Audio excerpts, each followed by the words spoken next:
올 한 해 개인적으로 또 국가적으로 큰 일들이 참 많았습니다.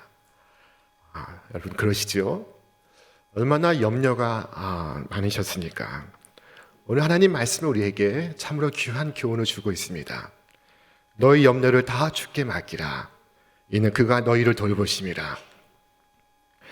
염려가 무엇일까요? 이 염려라는 용어가 2000년 전 헬라어를 구사하는 어느 여성의 편지에서 처음 발견되고 있습니다. 그 편지는 아내가 전장터에 나가는 남편에게 보낸 것인데 그 내용은 이와 같습니다. 나는 당신의 신상을 염려한 나머지 낮이나 밤이나 잠을 이룰 수가 없습니다. 이것이 바로 염려입니다. 내일 무엇을 할 것인가 혹은 누구를 만날 것인가 하는 계획은 염려라고 하지 않습니다. 염려는 근심하는 것이요 걱정하는 것입니다.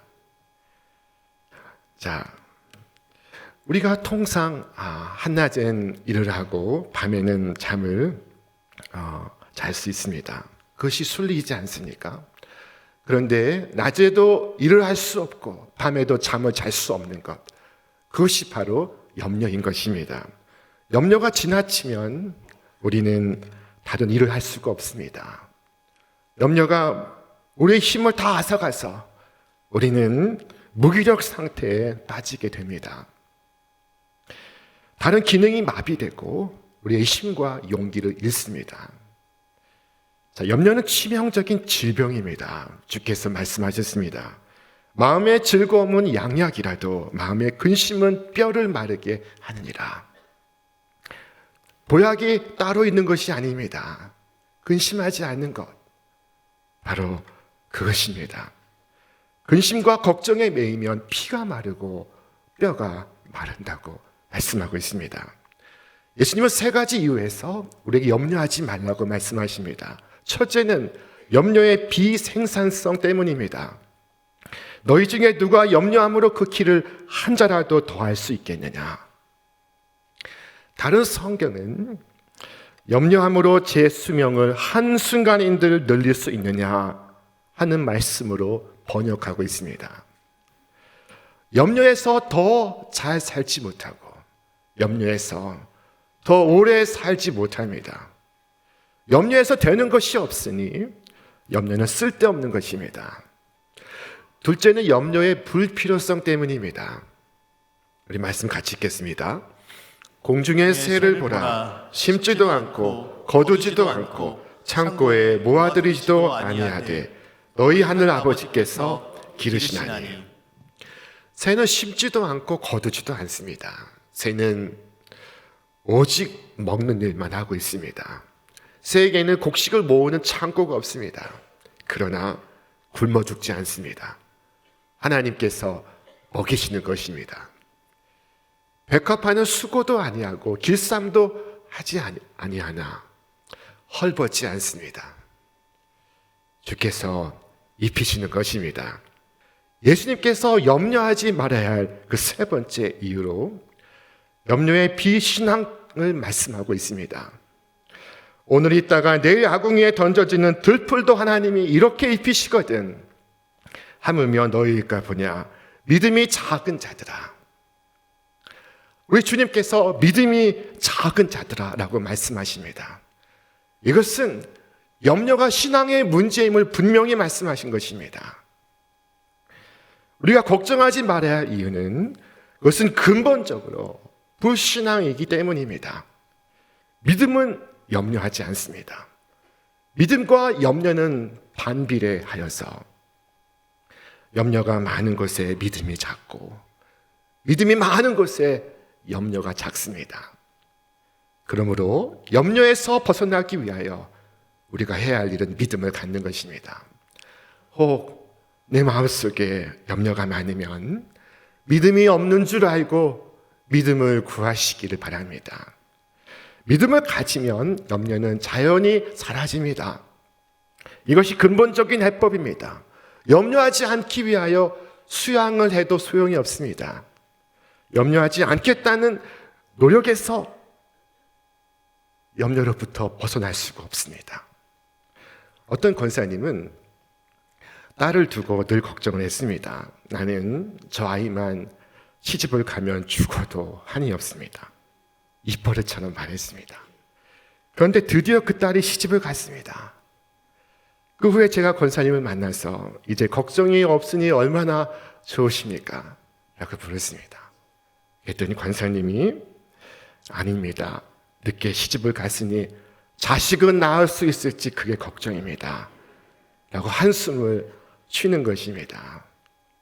이제 손주를 낳으면 그 손주가 학교 갈 것을 걱정하고 또 그 손주가 장성하여 결혼할 것을 걱정할 것입니다. 걱정이라는 것이 해결되면 또 그 다음이 줄을 잇고 있습니다. 해결의 방법은 믿음뿐입니다.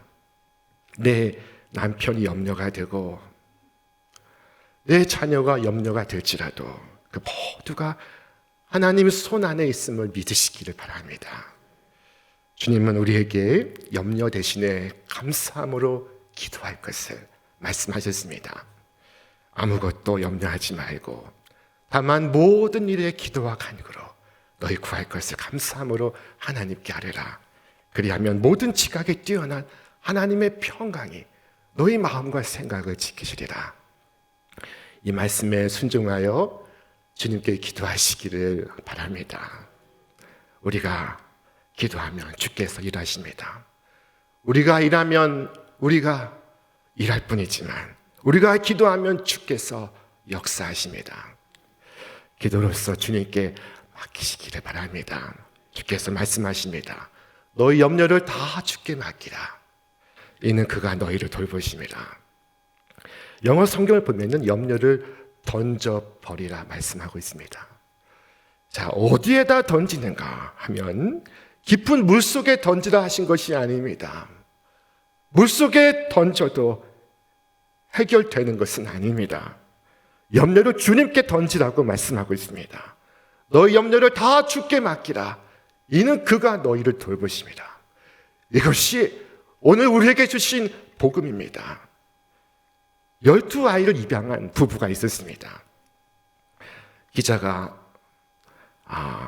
인터뷰를 하였습니다. 어떻게 이 12아이를 입양하셨습니까? 이 아이들 먹이시느라 얼마나 염려가 많으십니까?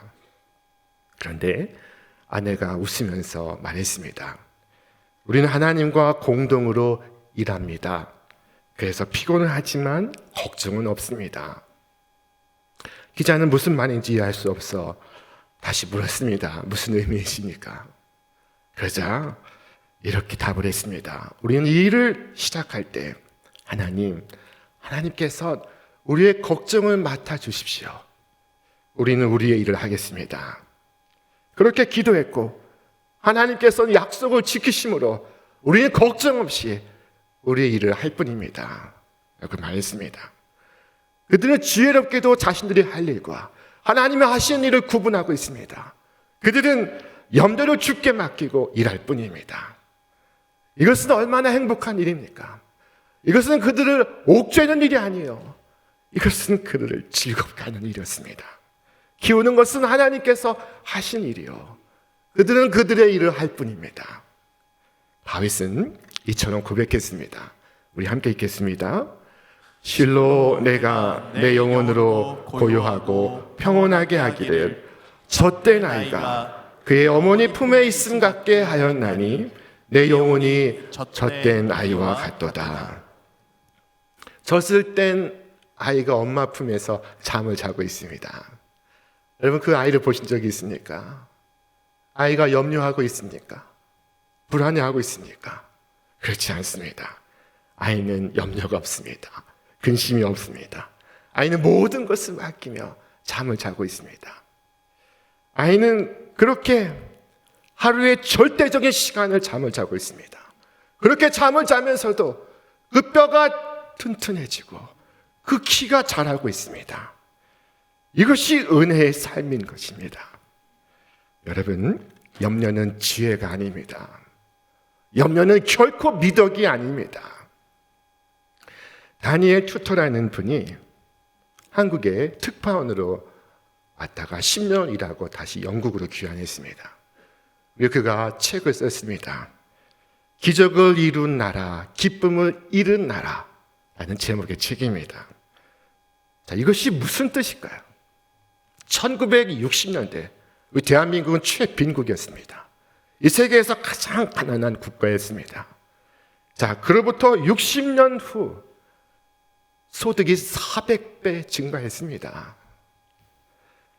자, 그렇다면 우리는 400배 더 행복해졌습니까? 그러나 사실 그렇지 않습니다.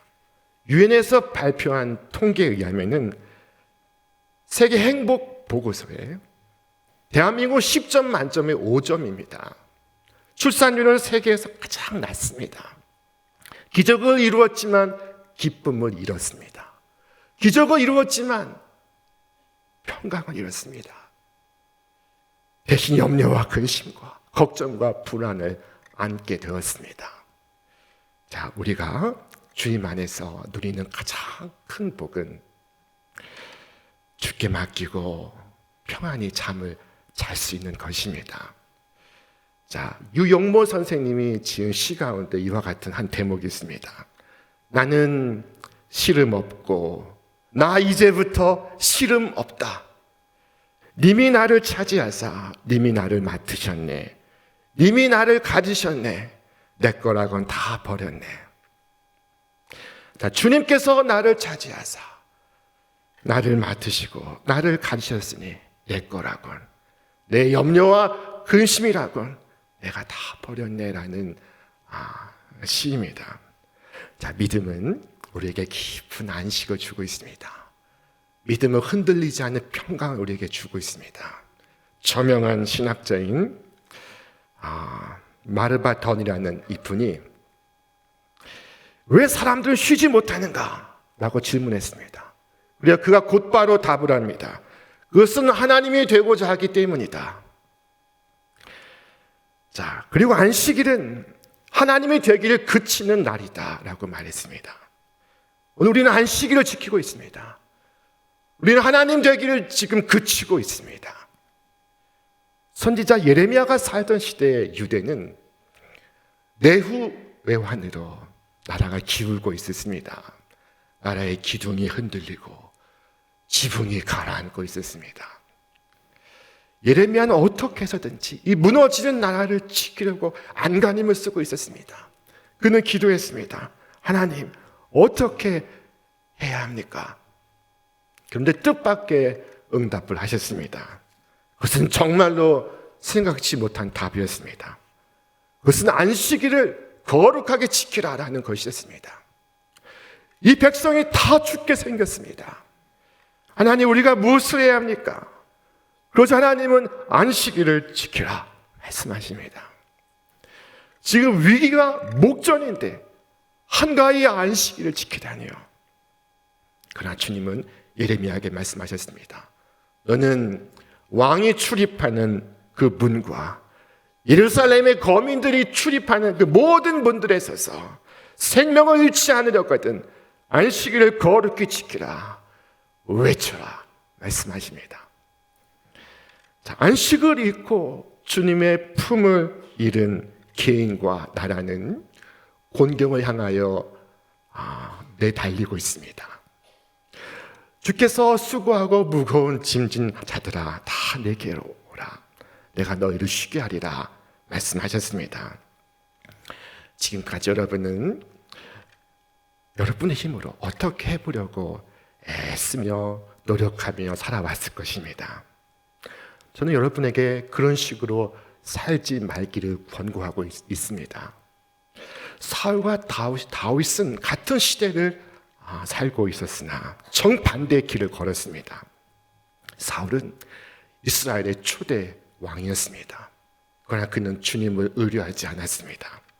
그는 왕의 재임중 내내 그 심령이 불안했으며 두려웠으며 초조했으며 걱정과 염려가 많았습니다. 그는 그의 염려와 불안으로 그릇된 행실을 했을 때 사무엘에게서 책망을 받습니다. 우리 말씀 같이 읽겠습니다. 사무엘이 사울에게 이르되 왕이 망령되이 행하였도다. 그리하였더라면 여호와께서 이스라엘 위에 왕의 나라를 영원히 세우셨을 것이거늘 지금은 왕의 나라가 길지 못할 것이다. 사울은 주님을 의뢰하지 않았습니다. 그는 주님을 바라보지 않고 살아갔습니다. 그리고는 전투에서 이기면 자신의 이름을 위하여 기념비를 세웠습니다. 사울이 갈멜에 이르러 자기를 위하여 기념비를 세웠다고 말씀하고 있습니다. 그러나 다윗은 사울과 같지 않았습니다. 그는 자기 힘으로 살지 않았습니다. 그는 주님을 바라며 살았습니다. 그는 하나님을 바라봅니다. 그는 하나님을 믿습니다. 그리고 자신에게 맡겨진 소임을 수행했습니다. 그는 주님의 뜻이거든 제가 그 뜻을 받들겠습니다 라고 말했습니다. 그리고 그는 모든 것을 이룹니다. 그가 골리앗을 물리치지 못한 것이 아닙니다. 그가 왕이 되지 못한 것이 아닙니다. 그가 왕국을 통일하지 못한 것이 아닙니다. 그는 그 모든 것을 이루어 갔습니다. 여러분, 염려한다고 더 잘 사는 것 아닙니다. 주께서 말씀하지 않으셨습니까? 우리 함께 읽겠습니다. 여호와께서 집을 세우지 아니하시면 세우는 자의 수고가 헛되며 여호와께서 성을 지키지 아니하시면 파수꾼의 깨어 있음이 헛되도다. 너희가 일찍 일어나고 늦게 누우며 수고의 떡을 먹음이 헛되도다. 그러므로 여호와께서 그의 사랑하시는 자에게는 잠을 주시는도다. 사랑하는 여러분, 염려가 아닌 은혜로서 사시기를 주의 이름으로 축원합니다. 다윗은 그 사랑하는 이스라엘 백성들 향하여 외쳤습니다. 이스라엘아, 지금부터 영원까지 여호와를 바랄지어다. 이스라엘아 대신에 여러분 자신의 이름과 여러분의 자녀의 이름을 놓고 다시 읽어보시기 바랍니다. 아무개야, 지금부터 영원까지 여호와를 바랄지어다. 그때 우리는 수많은 문제와 난관 앞에서도 하늘의 평강을 맛보게 될 것입니다. 찬송가 108장은 성탄절에 이 세계 교회가 함께 부르는 찬송입니다. 그 어린 주 예수 누울 자리 없어 그 귀하신 몸이 구유에 있네. 저 하늘의 별들 반짝이는데 그 어린 주 예수 꼴 위에 자네. 주 예수 내 곁에 가까이 계셔 그 한없는 사랑 늘 베푸시고 온 세상 아기들 다 품어주사 주 품 안에 안겨 살게 하소서. 거칠고 낯선 환경이지만 아기 예수는 하나님 아버지 품에서 잠을 잘 자고 있습니다. 하나님의 자녀이신 여러분, 그처럼 주님 품 안에 모든 것 맡기며 사시기를 바랍니다. 오늘도 많은 이들은 하나님을 잊고 살고 죄인들은 하나님을 욕되게 하며 살며 또 무신론자들은 하나님을 부인하며 살고 있지만 우리 성도는 하나님 품 안에 살고 있습니다. 바울은 온 세계를 다니며 주의 복음을 전파했습니다. 그것은 바로 이 때문이었습니다. 우리 말씀 같이 읽겠습니다. 내게 능력 주시는 자 안에서 내가 모든 것을 할 수 있느니라. 사랑하는 여러분, 모든 것 주님께 맡기시기를 바랍니다. 주를 믿고 주님께 맡기는 동안 아이가 건강하게 자라가듯 여러분이 주를 믿고 주께 맡기는 동안 여러분의 심령이 회복되고 여러분의 육체가 강건해질 것을 믿습니다. 하나님은 그 누구도 우리를 해하지 못하도록 우리를 지키실 것입니다. 하나님은 밤이나 낮이나 우리를 눈동자같이 지키실 것입니다. 이 말씀 같이 읽겠습니다. 여호와의 말씀에 내가 불로 둘러싼 성곽이 되며 그 가운데서 영광이 되리라. 이처럼 하나님 안에 살고 하나님의 품속에 거하며 하나님을 신뢰하며 살아가는 그 삶의 기쁨과 평강을 어떻게 말로 표현할 수 있겠습니까? 여러분, 하늘 아래에 있는 것이나 하늘 위에 있는 것이나 하나님을 떠난 그 어떤 것도 우리를 행복하게 만들 수가 없습니다. 하나님을 떠나선 지옥을 만들 수 있어도 천국을 만들 수 없습니다. 여러분, 우리 주 안에서 참 평강을 누리시길 바랍니다. 하지만 목사님, 나는 행복해요, 나는 문제 없습니다 라고 말하는 분들이 있습니까? 여러분의 그 삶이 얼마나 허약한 기둥 위에 세워져 있는지 눈여겨보십시오. 그 토대를 이루고 있는 것은 여러분의 육체가 강건하기 때문에 여러분에게 이 세상은 즐거운 것입니다. 그러나 여러분에게 병이 깃들고 여러분의 머리가 백발로 변했을 때도, 그때에도 행복할 수 있습니까? 여러분의 재산이 날개를 달고 다 사라져 버린다면 그래도 여러분은 즐거울 수 있습니까? 여러분, 그런 허약한 토대를 의지하지 마시기 바랍니다. 그런 토대는 영원한 소망을 두기에 부적합합니다.